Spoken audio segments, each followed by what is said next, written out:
and they were shipwrights. They were concerned about tariffs, and they wanted them fixed so that they could work better. There were merchants desiring an end to taxation on things like molasses. There were federal clerks demanding an increase in pay, not odd for government workers. There were military officers who were seeking reimbursement for personal funds expended during the Revolution. And of course, there were chambers of commerce and taxpayer committees and veterans and state legislatures themselves, all lobbying. And lobbying at the congressional level began as soon as this country was formed. It was the same thing. In those days, committees of citizens, sometimes very large committees, were not consigned to the lobby of the legislature. They actually came in and sat right on the floor with the members of the legislature. They were admitted to the Senate and the House of Representatives to present their petitions, but naturally that caused fights, and so they were soon excluded, and they were made to sit in the lobby and shown the door, get out of the chamber. Some of the very first lobbyists in our country were also newspaper writers, and I assume that helped the newspaper writers, if not anybody else. It also helped that these denizens of the press were allowed to sit on the floor with the senators and members of the House of Representatives. Now, their whole idea was that they weren't supposed to lobby, they were just supposed to sit there. But of course they did lobby, and they are, right now, kind of close, in a sense, if you look at newspaper people.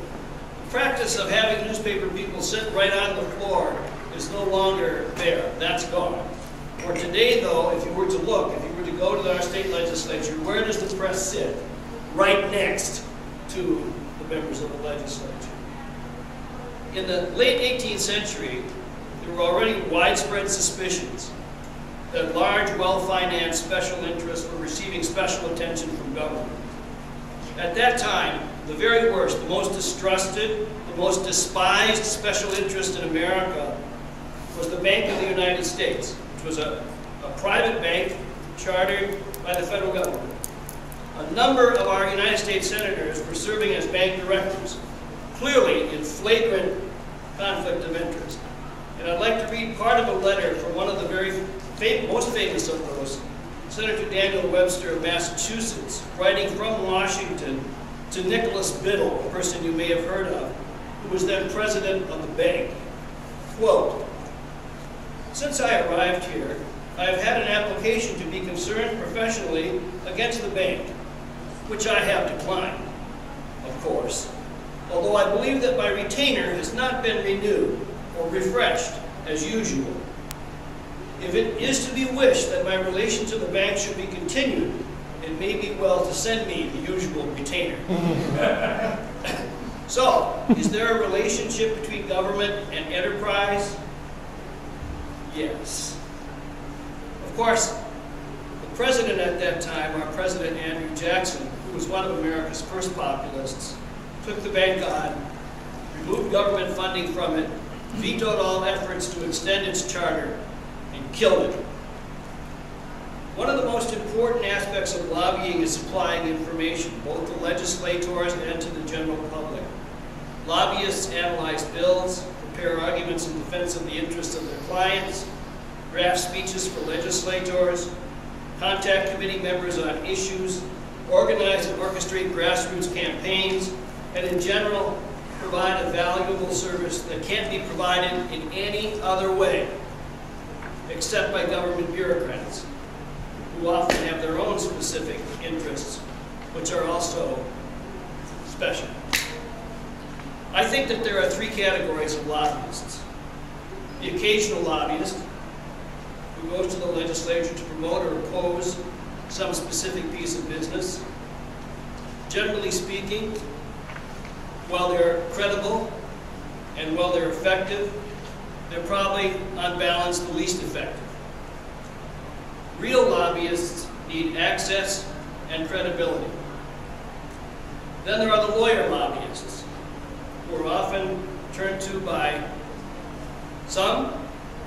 They are usually very practiced in some aspect of law, They tend to be very smooth. These people are all right. They often give an impression of competence and being in the know. And then there are other lobbyists who are long-term lobbyists, contract lobbyists, full-time lobbyists, who have established a significant paying clientele and who have over time earned both access and credibility. And that's built by years of consistent and intelligent practice and above all, fairness. Those latter individuals are people like myself who've somehow fallen into the role of lobbyists, devoted a lifetime to knowing the arcane business of taxation, legislation, legislative timetables, legislative process, content, and so on. There are a few so-called rules about lobbying. If you want to last, never lie. Do not shade the truth. Do not overemphasize your argument. Do your research thoroughly and fairly. Give the legislator or the staff member involved both sides of the argument. Above all, be fair. Because lobbying is about credibility and access. The first grows out of ability, the second out of relationships. You can be as smart as a whip, you can be just terrific, but without real access, you can go home. Speaking of that, historically, most legislators are away from home a lot. Take all of our neighbor island legislators, for example. And that's just here. In most capitals, the legislators have had to travel long distances to get there. They often live away from their families, or if they bring them along, they do so in kind of a haphazard way. They're very often, almost always, these legislators, these people are driven to do the public's business. They really want to be there.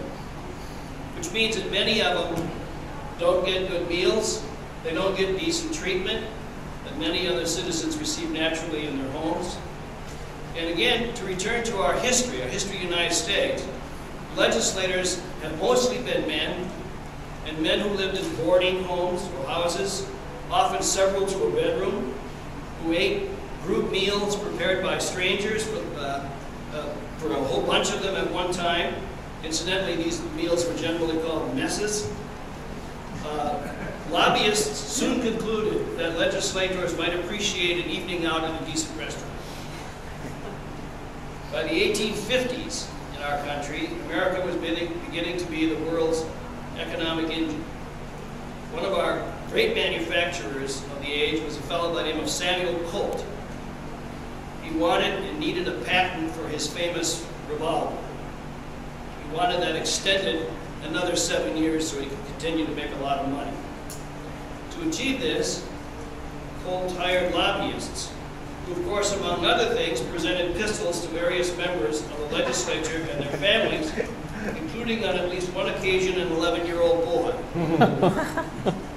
Women, you know, soft sex, were more often given Parisian gloves. But all were treated to various feasts and galas and meals. I only tell you this to enunciate this epigram of Colt's chief lobbyist at that time, who is reported to have said, "To reach the heart or get the vote, the surest way is down the throat." Food and drink and camaraderie are a part of life, and getting people aside in one of those dinners and so forth is a part of it, and the art, part of the process. But the arts of persuasion are sometimes twisted by some, and when entertainment or gift-giving become more and more elaborate, then the heavy hand of reform comes down and puts an end to it, at least for a while. The history of lobbying is replete with cycles of scandal, and it is this constant circle that creates the false impression that everything legislatively is a quid pro quo. It's not. Almost all the work of lobbying lies in solving problems with common sense and understanding. The lobbyist's role is often to supplement the capabilities of legislators and their staff. Lobbying certainly is about who you know, but it's also most definitely about what you know. And lobbyists, if they're going to be successful, bring specific knowledge to the table that legislators on their own often don't have.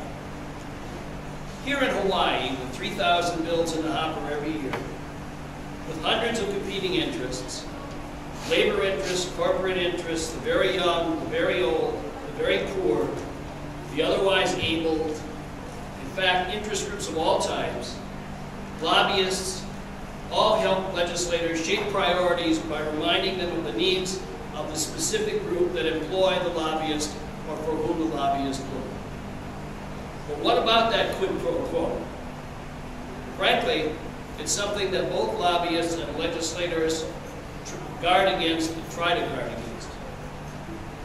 Myself, I've advised legislators not to accept campaign funds or other benefits from certain entities because it might be bad for them and their relationships with voters down the line. But ethics and good judgment can be bent by anybody. And there have been hundreds of scandals over the more than 230 years since lobbying in America began.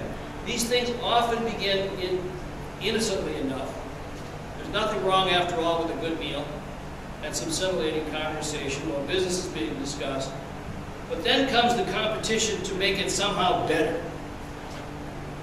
The harm often insinuates itself slowly via elaboration, which gives rise to expectations, and from there, trouble is derived. Today, lobbying in the United States and in Hawaii is a heavily regulated industry, and scandals come and scandals go. The temptation to go wrong is always overcome by what would happen if accusations were made. And in Hawaii, the mere appearance, just the perception of wrongdoing can be enough to ruin a person for life. That's a very heavy thing. In that regard, the speech that Governor Lingle gives when her appointees are sworn in bears repeating. She congratulates them, and then she warns them, don't do anything wrong. Don't get arrested. Don't get so much as a parking ticket. Because if you do anything wrong, it will reflect on me. It will reflect on this government, and it will reflect on all of our people. Not just you. Don't do it. There are rules to abide by. Even the most dull-witted can usually follow them. And almost any non-sociopath appreciates right from wrong. Lobbying in Hawaii, which has representative government, is about credibility and access. And both of those are commodities that need to be earned. The more you have, the better you do. Once you lose it, it's gone. Once lost, it's not recoverable. So, the process of lobbying is what this is all about. Process is essential. Good lobbyists must read every bill and every resolution, every session, every year. And every year, as Shannon knows and others who are out there know, Bill knows, and others that I see in the legislature all the time, you've got to do all the reading. You have to know what's there. More importantly, you have to understand why each bill is there. Who put it in? What was the problem? Why this solution? A good lobbyist tries to know every legislator and, if possible, every staff member in all the offices, and maybe even the families of both. It's also understood that every legislator has specific constituencies and constituents who are very interested in what they're doing. The lobbyist ought to know who they are and try to appreciate them too. Understanding the rhythms and the process of legislation, the committee structures, the legislative calendar, the internal rules of each house, these are all critical things. And they're the function of the offices of the clerk. We've got to understand that. You've You've got to understand the offices of the Sergeant at Arms, the legislative print shops. All of that is part of your job. And also, the lobbyist must understand the working of the 17 departments of government and regulatory agencies and have access to them and needs to have friends in all those places.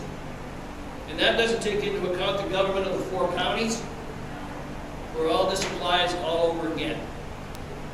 The hours that a lobbyist works, and I see people in this room who know this intimately, are long. The work is hard and often intense. The stress levels are very high. Failure is not acceptable. It's a very quality-oriented, results-oriented business. For a contract lobbyist like myself, success happens or else. Of course, success can mean the end of a job. That's generally the case. If you win, you're out of a job. But some clients understand that their interests are long-term, and they want long-term relationships with lobbyists, and they get them. Good lobbyists that I know in Hawaii don't advertise. I've never advertised. People find us. It's therefore good to take on the hard-to-represent client. Because if you can take on the hard-to-represent client, others who come along will say, who represents the tough-to-represent clients in this place? And we'll take a look at that. So I and my partner have been helping clients lobbying in the Hawaii State Legislature, the County Councils, Congress, the branches of state and local government for a combined almost 80 years now. And if you develop a reputation as a winner, that's good. And if you don't, if you lose, you're out of business. And that's all there is to it. So if you tout yourself, you run the risk of puffery. And this will boomerang. It's not good. Neither can the art be easily transferred to anybody else, because the capital that we have grows out of the individual lobbyist's talent, credibility, and access. None of that's easy. It's an ever-changing enterprise. Something new is always happening. Take technology. The internet has absolutely revolutionized lobbying, for the better, in my view. Now, anybody, anywhere can instantly read legislative matter as it actually happens. All of the legislative measures go on the state website instantly. All the committee reports, the hearing notices, etc. are right there. People in New York or Atlanta or Washington, D.C. or wherever can go on the net and see whatever craziness or wonderment is happening at the state legislature in Hawaii. And if that will impact their business, they like to know that. And they may find that they may then need a lobbyist at that point.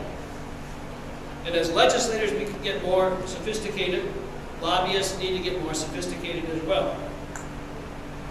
I would note that one phenomenon that I've recognized is that more and more today, legislation seems to move like a flock of electronic swallows. Things that happen in New Hampshire and Maine and Vermont are also happening here in Hawaii, because the legislators, many of them who know each other, and they almost sometimes compete with one another to get this legislation passed if it's popular, or get it killed if it's not. So it moves through the air in a kind of a way which it almost looks as if it's programmed and planned, but it really is just stuff happening at the same time. I remember the day technologically when all one needed was a payphone and a roll of quarters, and you were in business. You had a pretty good memory. If you had a pretty good memory and a couple of quarters and a phone, you were okay.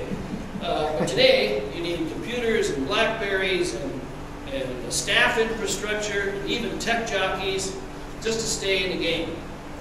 So it's a process which is vital to commerce and business and economic life and political life here in Hawaii and everywhere in the United States. It is not un-American. It is, if anything, more American than apple pie, because it is absolutely essential to the development of good legislation everywhere. And that's a fact.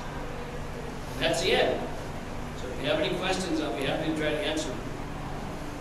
Yes, ma'am. I work a lot with community groups to get them up to speed on how to get things done. And I choose not to be the spokesperson for why I would prefer that they be the face when they go down there. And one of the things that I've had a great deal of difficulty in getting them to understand, perhaps maybe some of the other people here who work in this area could share with me, how do I get them to understand that today's friend may be tomorrow's opponent and vice versa, and you don't diss people because they hold a particular position? That's very difficult. Particularly, we're talking about community groups here. People aren't always sophisticated, and they tend to believe deeply in that issue, whatever that issue is. And they also tend not to understand that this is a lifetime process. You can't and shouldn't ever attack some individual legislator on the issue because that legislator is opposed to you right today, because tomorrow that legislator might very well be with you. But your clients don't understand that. So you just have to spend an enormous amount of time with your client trying to get them to behave. To understand that this is a process, and that anger and outrage and frustration, as much as one might feel those things, really isn't very efficient. It just doesn't do the trick. So, you have to keep it on an even keel. Let me tell you a story about this sort of thing. If you live long enough, I won't tell you the story, I'll just tell you the aphorism that goes with the story. But if you live long enough, you will live to punish whoever it was who did you in. There's a great line. This lifetime heals all wounds, time wounds all heals. Yeah. So, be nice to people. We're only going to be here so long anyway. I mean, life is very fleeting. It's very short. Be nice to people, because the other way just actually doesn't work. And does it take a lot of work? I've represented school teachers and professors almost all of my adult life, and they believe very strongly in things, and they want it. They want action, and they want it now, and they want to hurt somebody right now. And you've got to protest against that. You've got to be against that. As a young union leader, I knew the way to the top, and I'll confess it to you now. If you are a young leader in anything, Bill remembers this. Wave the bloody shirt. Stand up in the room and say, "I accuse!" And you'll get a lot of attention, and you'll get a lot of support, and you may even win the day, and you may move up in your thing. But in the long run, there's got to be somebody else in the room who says, "Now let's calm down and see how we can win this thing. Not just for now, but for later and forever." That's a tough thing. And that's what we're engaged in. That's what we're engaged in. Yes? What's the difference between the division, the Democrats in the legislature and the governor, between having a split between Democrats and the Republicans? And Talk louder. Two questions. One, what's the difference having one party legislature and a Republican and one party in the legislature, including virtually 80–90% of the legislature, and the governor being in the other party? And what's the difference going to be if it changes? Well, we've had it for most of our lives here in Hawaii. Most of our history, it's been one-party government. Worked pretty well, actually. We've had Democrat, Democrat, Democrat, Democrat, Democrat, and we've had all Democrat legislators. This we have now. We have now with a governor in the 6th year of an 8-year term almost. She's got 2 more years to go. Right now, I remember when I'm sounding like I'm confused, but I'm really not. I'm just stopping to think for a minute. When I got here in 1976, if George Ariyoshi put something on the table, that was bill number 1. And if he had something else to put on the table, that was bill number 2. Okay? And those bills were passed by the state legislature. Okay? Now, governor puts a bill on the table, it's dead. Okay? You might as well forget about it. It ain't going anywhere. So you've got that difference. Right now, we have very strong branches of government. There was a time when the legislative branch, and you remember this as well, Larry, and discussed it, was weak. You know, was nothing more than a rubber stamp. And everybody complained about that. Rubber stamp, rubber stamp. Now it's not a rubber stamp. It is a grown-up force, and it does what it's going to do. And in many cases, overrides the governor's vetoes of legislation. That was unheard of for years. But that happens now. So when you've got that, you have that conflict. That doesn't mean you can't get things done. It just means that you have differences. You continue to try to get things done. Now what we don't have, my opinion, this is a private opinion I have, every other governor that I've ever worked for, you could go and see. You can call upstairs and say, I'd like 5 minutes with Governor so-and-so. And get it. You know, and get it. Get a hearing. Get it, something. Not here. Not this governor. You gotta go through a process, which by the time you go through the process, you're out of time. So people just don't do that as much. And I think that's too bad. I wish that this governor were more of a direct player than she is. I wish that she would come down and see Tom Brower in his office. You know, I wish she would knock on the door and say, "Oh, Representative Brower, how good to see you today. How's everything in Waikiki? I have a problem."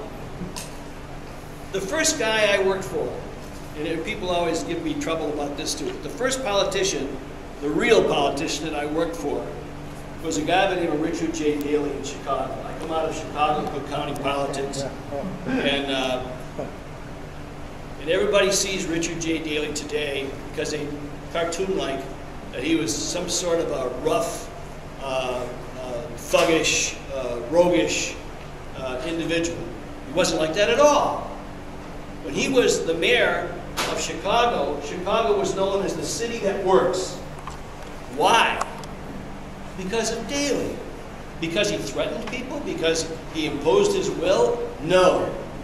He would go to people like Tom Brower, and he would sit next to him, and that bald head of his would get all red, and sweat would come off of it, and those watery blue eyes of his would look like they were going to cry, and he would say, Tom, will you help me help Chicago? Will you help me, Tom? And you know, what the hell's going to turn him down? Right?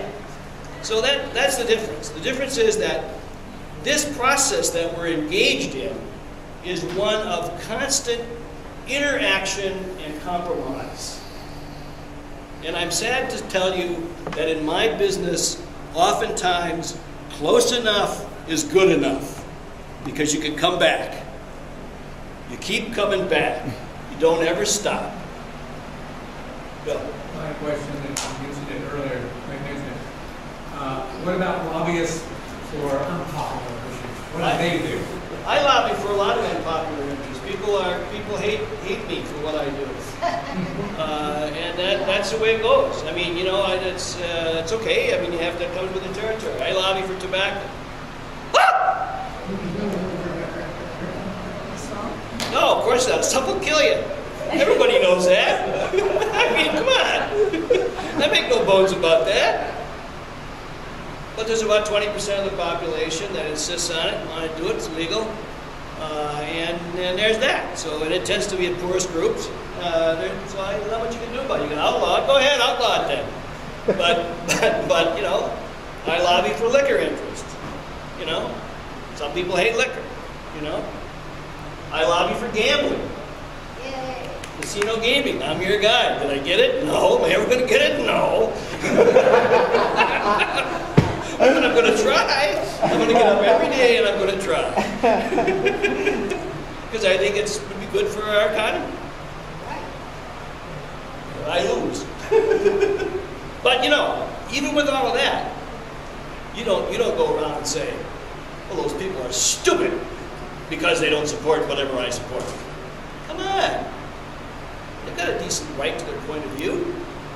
Your job is to try to convince them. You can't? You can't. Any other questions?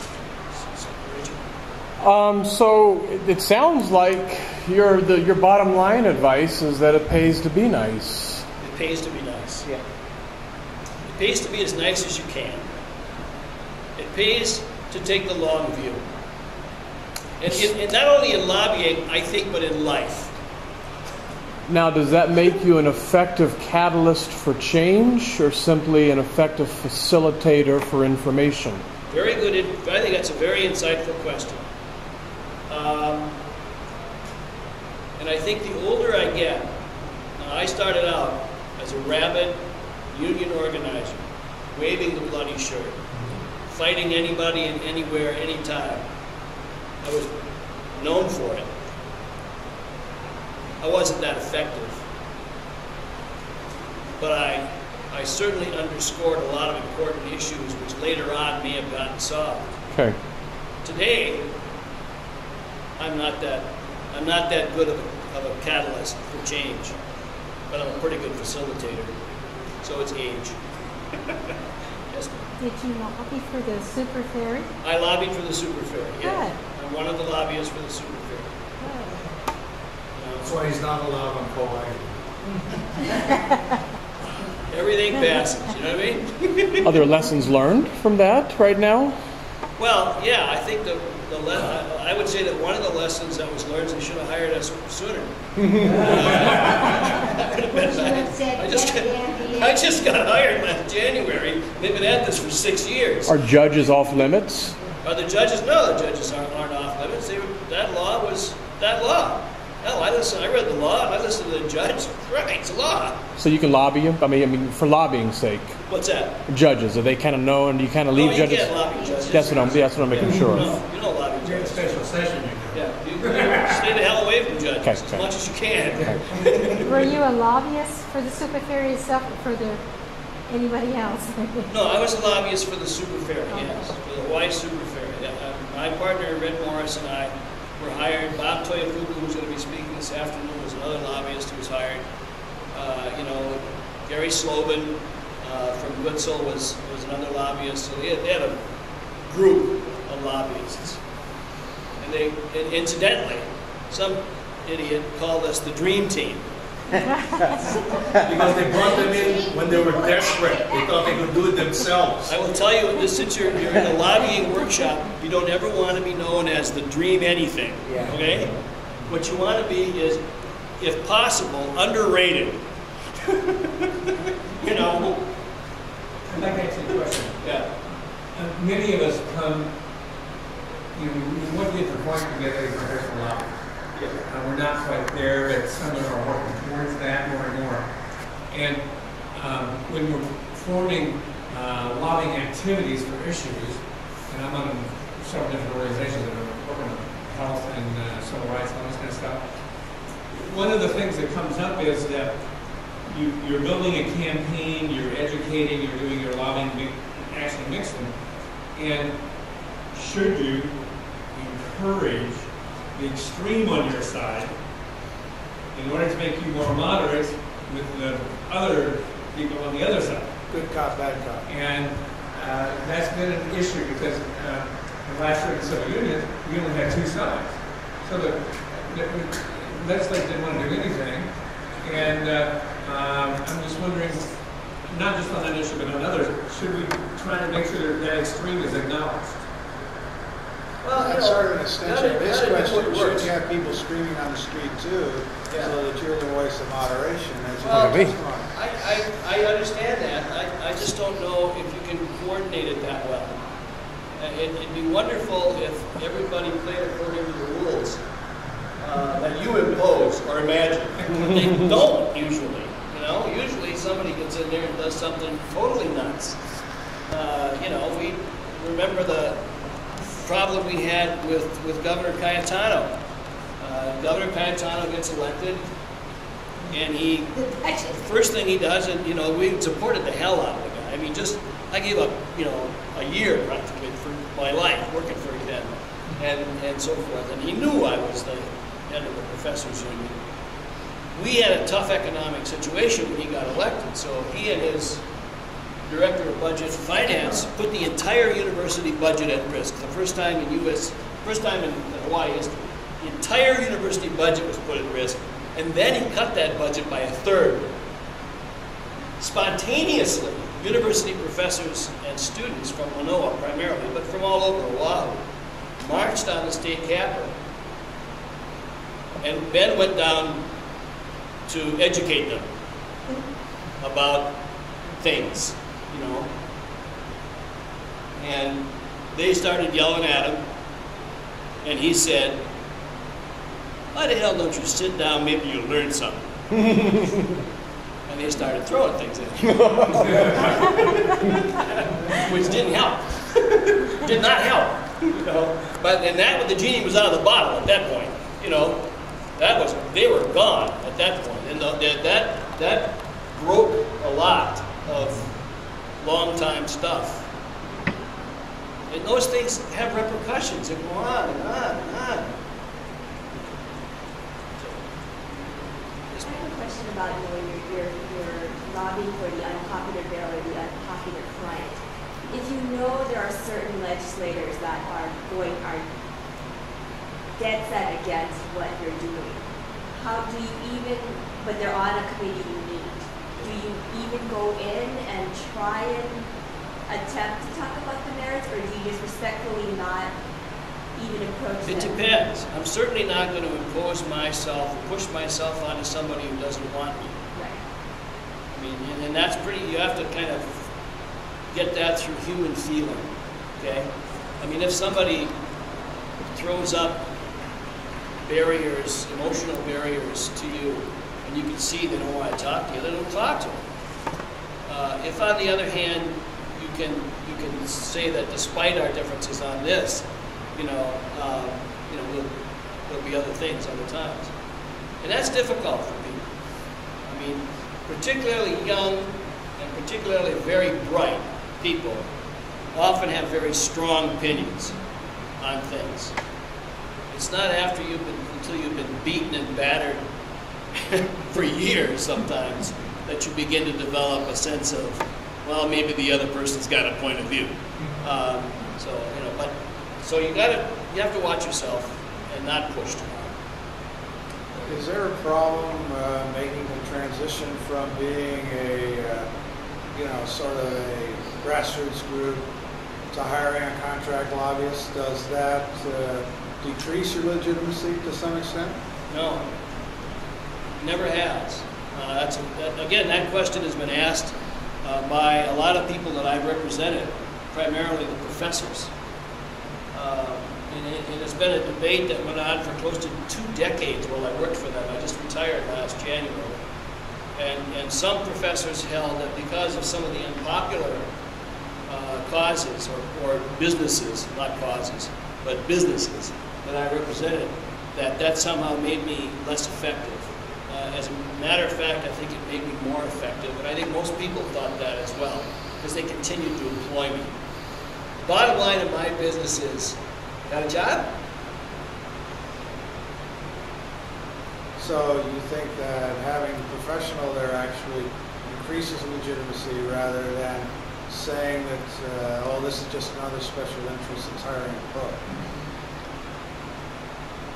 Versus, a bunch of honest citizens in there, cleaning themselves and all that. See, I think that's the dilemma right there. If in fact people take my legitimacy by saying I'm not honest,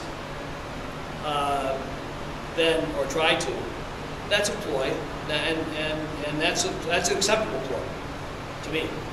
But on the other hand, having been there for 32 years, never, ever.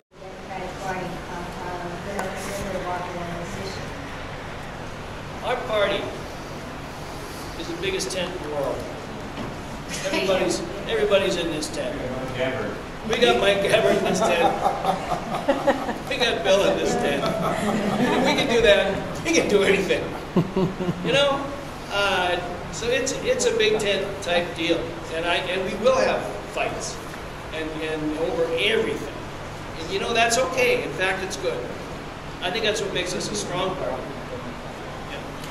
John, a lot of what you're saying is especially relevant to me, both as a young aspiring politician who wakes up every day wrestling with do I continue to be the person who says that thing that must be said and makes some people uncomfortable, or do I aspire to be the person that everybody invites to every party and gathering because I'm so much fun to be around?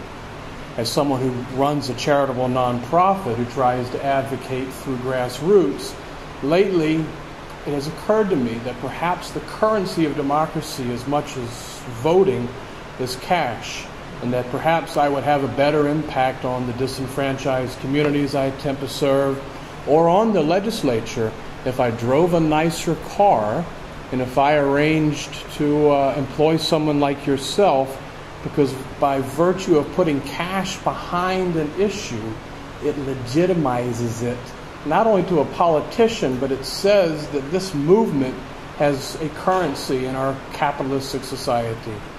So, I mean, I'm listening to that question, which is relevant. Where do you go from grassroots to paying John Radcliffe? And some days, in my most cynical days, I say, if you got to put cash behind the grassroots to legitimize its existence, and I'm not, I'm wrestling with that right now, but a lot of what you're saying resonates.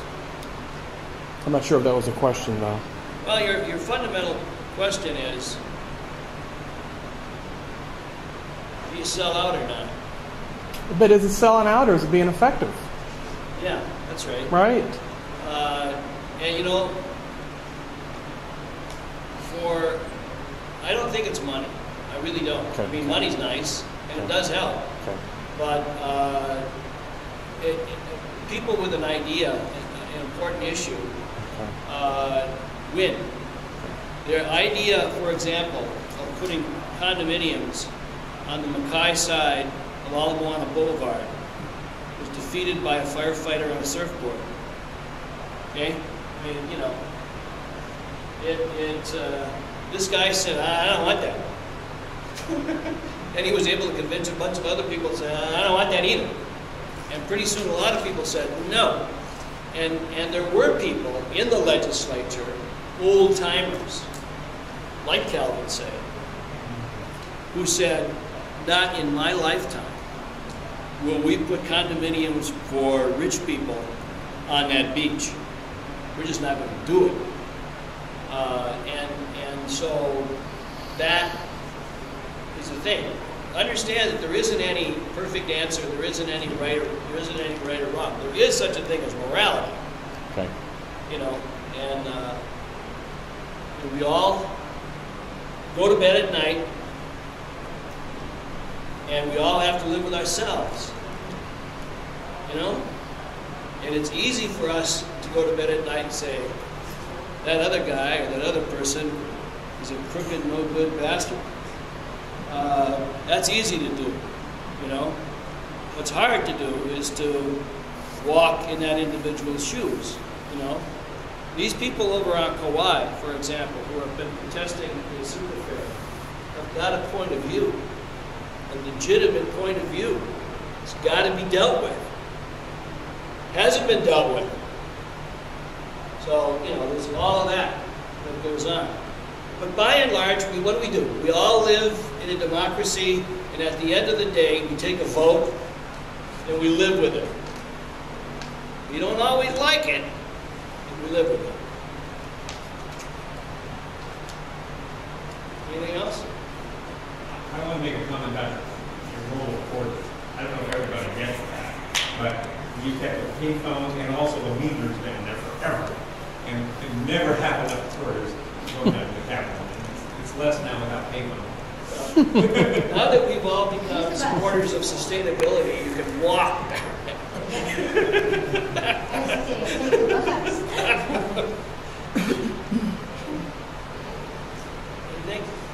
Well, if there's nothing further, I want to thank you very, very much for attending and for listening, and it was a great experience for me, and thanks a lot.